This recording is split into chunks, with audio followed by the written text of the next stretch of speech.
कुछ दिन कबल शहजाद कोट के अलन शाह मोहल्ले से डाकू शहरी से लूट मार करने के दौरान अपना मोटरसाइकिल छोड़कर भाग गए। फिर रतोडेरो मेन रोड पर शहरी को डाकुओं ने पिस्टल की फायर करके मोबाइल फ़ोन और मोटरसाइकिल छीनकर फरार हो गए।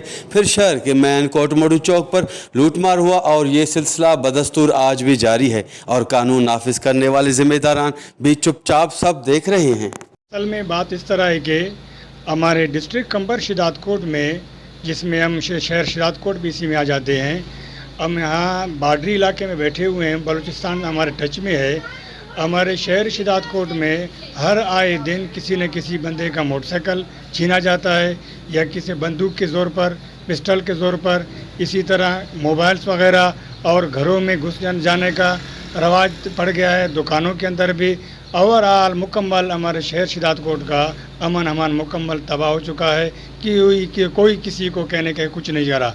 जहाँ तक हमारे एसपी साहब का ताल्लुक है, माशाल्लाह एसपी साहब बज़ात खुद तमाम बेहतरीन बंदे हैं। ओवरऑल शहर के हर एक चीज़ पर नज़र रखते हैं। शायद उनके नीचे अमले में कोई ऐसे कोई कोताही हो जो उनको सही इन्फॉर्मेशन न देता हो, ऐसे मुझे ऐसा ही लग रहा है।